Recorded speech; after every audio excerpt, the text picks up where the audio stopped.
Hello and welcome, my lovelies, to this episode 3 of the Creating Healthy Wealth in Motherhood podcast with me, your host, Petty Morgan of leveragedmama.com. So, in this episode, we're going to switch gears a little bit. We were talking about income generation in the last couple of episodes and how to best make income that's motherhood friendly and flexible and works better for you in your motherhood. And this time we're switching to income preservation, because there is no point scheming and dreaming up all these ways to make motherhood friendly income if we are going to get rid of it just as fast or faster than we earn it. So just to be clear, I'm not going to go full frugal on you. I'm not going to go super minimalist, but there'll be flavours of it in this podcast, because I believe that once you become a mum, and it's certainly him for me, any time that you spend away from your young family, it just seems so much more valuable, like you are giving up something more, but by being away from your children, it is more of a sacrifice to make to leave and earn money away from them. So it becomes clearer that the money that you are earning, you want to hold on to it as much as you can and preserve what you earn, or at least spend it on stuff that is actually really of high value to you. So that's great. Okay, we make motherhood friendly income and we spend our money wisely. That's the end of the episode. No, unfortunately not. This episode really is to focus on the one really big trap that I think a lot of mums can fall into in today's modern society. And this comes down to us living in a capitalist society, and I went looking for a good description of what the impact of capitalism is on us, and I found a lot of really nerdy things online and not a lot of explain this to me in really basic terms, what is capitalism, but I ended up finding a great statement from Teen Vogue, which they're talking at a level of, hey teens, you're probably not that aware of capitalism. We're going to explain it to you really basically. Sometimes I think we forget about capitalism. We just live within this type of society and we forget what it is. So this might be something that you know already and just are so familiar with, you're like, duh. But it also might be a little timely reminder. It's like, oh yeah, that's right. So I'm going to read this little statement from teenvogue.com about capitalism. The kind of impact that capitalism has on your life depends on whether you're a worker or a boss. For someone who owns a company and employs other workers, capitalism may make sense. The more profits your company brings in, the more resources you have to share with your workers, which theoretically improves everyone's standard of living. It's all based on the principle of supply and demand. And in capitalism, consumption is king. The problem is that many capitalist bosses aren't great at sharing the wealth, which is why one of the major critiques of capitalism is that it's a huge driver of inequality, both social and economic. So, okay, all right, so what does that mean? That if you own a company, then you're in a better place than if you're not? Actually, to me, that means that our capitalist society depends on consumption. These companies need your money in order to make a profit, in order to stay viable. So they need you to spend your money with them. That's a basic driver of basically every company in existence. If nobody wants what they're selling, they're not going to be profitable, they're not going to be able to grow, and that's the end of that. So, okay, well, that makes sense, and it's everywhere. But, okay, you've got these companies that want your money. How are they going to get that from you when it is so easy to find and buy the things that you think you need, or you definitely want? Online advertising is just everywhere. You might not even be aware that you need something, and then you see it in a really good advert and go, damn, I would love one of them. Or even these days, influencers. anyone who is kind of semi-famous in any kind of way online or however is an influencer, and you see them wearing or using something and you think, yeah, that's pretty cool, I want that. That is another form of advertising. It's basically everywhere, and the purpose of this advertising is to tell you, to demonstrate to you that you need something.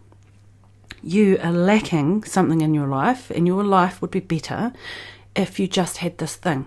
Okay, so this advertising is really emotionally driven and psychologically driven. It's like, look, if things would be just so much better if you had this thing. Advertisers, or really good marketers, they play on how your brain works. So the way, there's such a thing called NLP, which is neuro-linguistic programming, and it's the way you say certain things which makes your brain go, oh, I better do that. So I think that's kind of sneaky, but these sorts of tactics are very, very common in the marketing and advertising world, because everybody wants your money. So how is this one company going to make it so that you buy off them? It's so easy to buy. You can get the same day delivery for some things. You can buy most things online. You can subscribe to your favourite products. All this instant gratification going on. These advertisers need to make sure that you're going to buy from them. So we buy for different reasons. We buy for convenience. We buy different items to make our lives easier. We buy for status. We might like flashing our Apple products around because I like to be known as a Mac user because I am exceptionally talented and creative. I don't know. So there's a status thing, but it's a part of your identity. The things that you purchase, they show people what you are about, what you value. Who are you as a person? By the car you drive, the area you live in, the house the decorations you have, that sort of thing. We buy things to establish our identity and attract people that are similar-minded, basically. So there's a lot of psychological stuff going on there that makes us buy. Unfortunately, we can become a little bit too susceptible to this, and you know, if you end up watching enough advertising or listening to enough of the hype, then you just walk around with this feeling of lack all the time. Like you feel like you always need something, and it's just a really awful place to be. I'm just going to zip to a quick sponsored segment because this show is sponsored by Anchor, and Anchor is the app that I use to produce this podcast. We'll be right back. So it's really not a nice way to be. You are walking around feeling like you always need something, that you're always lacking something, that life would be better if you just bought this one thing. And how can you ever feel satisfied with your life, with yourself, with your achievements, when you actually believe on a subconscious level that you don't have enough, that you need more? When does that end, honestly? When does that end? So your job in this capitalist society is not to deprive yourself. We, as mums, we like convenience, actually. We like things to be really easy, actually, and that's sometimes more important depending on what season of your life you're in. I'm coming into a season of my life where I want certain things to be a lot easier so that I can focus on the stuff that really matters to me. It's become more and more important to me that I do this. So there is this, my values have shifted, so where I spend my time and money has shifted as well. But you can't hold on to all of your money, all right? If you're spending more than you have, then okay, that's a real problem and you need to dial it back and do something about it starting today. But you can't do this across the board. You can't go full frugal. You can't go full minimalist. Although, as I've said before, I love elements and aspects of frugality and minimalism. But to change from a consumptive, if that's a word, lifestyle to full frugal or minimalist is just not sustainable. It's like going from a diet where you just eat anything to full keto and not expecting some kind of backlash from your body. And in this case with, reining back your spending, you are going to have some backlash, from your family, from you. You're going to be miserable. I don't know, try it and see, but I don't recommend it. So what do you do instead?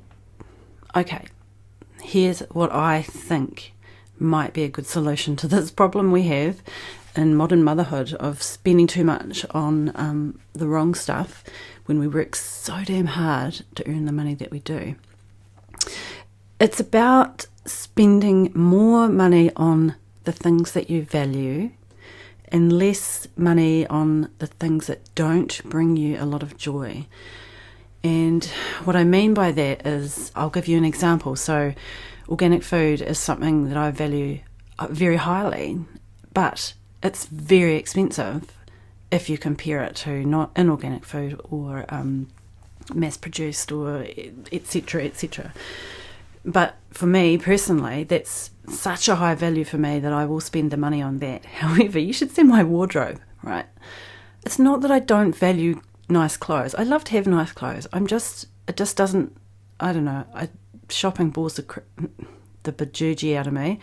And I don't know. I guess if I had heaps more money, I'd buy more clothes. But right now, that's just really low on my list of values. I'm sitting here in my cotton on trackies and some socks that were gifted to me by my lovely cousin. And I'm in a top that I think is about 20 years old. But it's done really well, hasn't it? So there's a bit of you might go, well, you spend so much money on organic food, why don't you buy some nice clothes?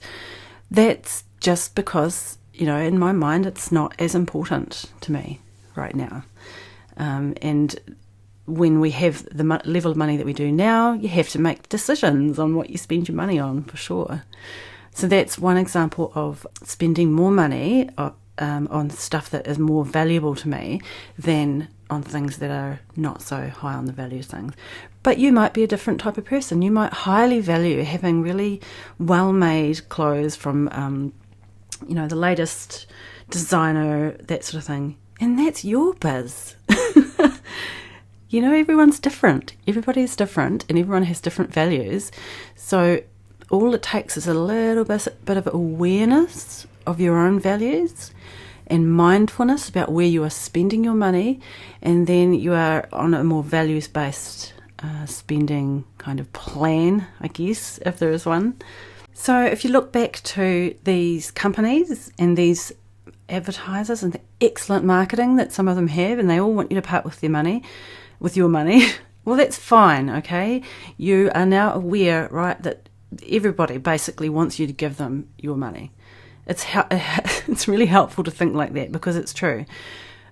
Your job is just to figure out, all right, who deserves the money that hard-earned money of mine, and is their product truly going to improve my life, make me happy?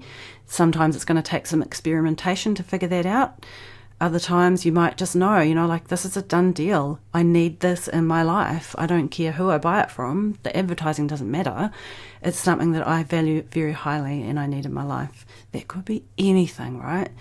So really, we're just looking at being more aware of where we're spending our money and being more mindful about it so that we're not frittering away our coins on stuff that doesn't really add any joy to our lives. It doesn't have to be complicated working out how to spend your money on things that you value more. You might want to go, like, if you don't have a really high awareness of your spending habits, you might want to use an app like Pocketsmith to go to leveragemama.com/Pocketsmith if you want to find out more about that, to track your spending. And it'll help you categorize your spending and see where your money is going. You might want to do that if you're really new to understanding your spending habits. Or you might just know. You might just have a feeling. It's like that I bought that thing and it's a waste of time and I never used it. Or I spend a lot of money every week on this and that and what am I doing? You might just have a sense of it. it is definitely worth sitting down and paying some attention and being aware of where you're spending your money and how you're feeling after you buy these things. Is it bringing you a great deal of joy? I've recently bought an iPad, and I know that Apple's their marketing is pretty good. Seriously, I look at their ads online and I'm like, ooh, that looks so edible, I could just eat it. But at the same time, this little iPad has brought me a lot of joy. I do so many things on it, and it just gives me a sense of freedom. I'm able to be creative on it. I'm able to, I just recently spent a few hours setting up an online kind of scheduler where I could just draw in it, and oh my gosh, you should see it. It's a beauty. It brings me so much joy to look at it, and it actually makes it really fun for me to plan. So I spent money on the iPad. I've spent money on the Notes app. I think it was Good Notes app, and then on the template. I bought a template off Etsy for my calendar, and I absolutely love it. It makes me feel great. Am I a complete nerd or what? I don't know. Does anyone else love planning? I love planning. But that, iPads are not cheap. The marketing is good. Not saying, oh, you were sucked into the marketing. Oh, no, look, you shouldn't have watched that ad. No, it's not like that. I know that this is an enabler for me in many areas of my life. So it's money well spent. But my car, I spent $6,000 on it. It's a second-hand car. It's just a wee get-around-the-town car. It actually also brings me a lot of joy, but I didn't spend that much on it. You don't have to spend a lot of money to get a lot of joy back from your possessions, you know. So mindfulness. What are you spending your money on right now that's bringing you a great deal of joy?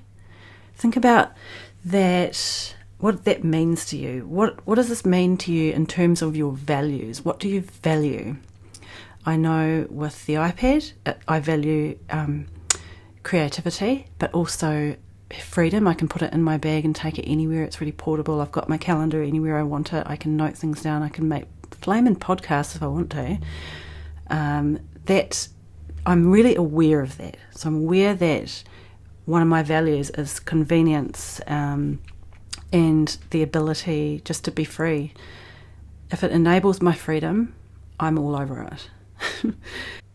How I don't want you to feel about spending money is guilty. Okay, we all make the best decisions we can based on the tools and the knowledge and the skills and the experience that we have, and the impulses and the urges that we have, and the things that we like and the things that we don't. We all make the best decisions that we think are right at the time, okay? So don't feel guilty about spending money on something, like spending a wee bit more money than you think you should have, etc., etc. Just look at the purpose. You know, why did you buy that, and what is the value that you're getting from it? Don't feel guilty. If you really aren't getting a whole lot of value for it, in whatever way, then maybe it's just time to reevaluate spending on that item or that type of product or service again. I recently stopped getting my nails done. I spent about, 10 months getting my nails done, and I loved it. I really loved it. I liked having new, different, fresh nails every few weeks, but after a while I decided that it just didn't gel with me. See what I did there? It didn't entirely gel with my values. I felt like it was a bit more money down the drain, and sometimes I do that, okay, and I'm okay with that. Sometimes I do that, and then I'll pull back and go, nah, and start focusing on other things. It's just kind of the way I'm wired, and that's okay. So no guilt. We're guilt-free over here. People can advertise to me, can try and convince me that I need something, and that's okay. Sometimes I will just go, okay, give it to me. And other times, no, I'm too wise to it. All I'm saying to you is look at your values. Reassess based on your values and the joy that you get from spending your money on something, because the money that you earn as a mum is just like, feels so much more valuable. You want to hold on to it as much as possible, and this is one way of doing that. I'd love to hear your thoughts on this episode, your thoughts on consumerism and capitalism in general. Leave me a message. If you enjoyed this podcast, hit subscribe and leave a 5-star review, because it'll enable other mums to be aware of it and join the party. Catch you in the next episode.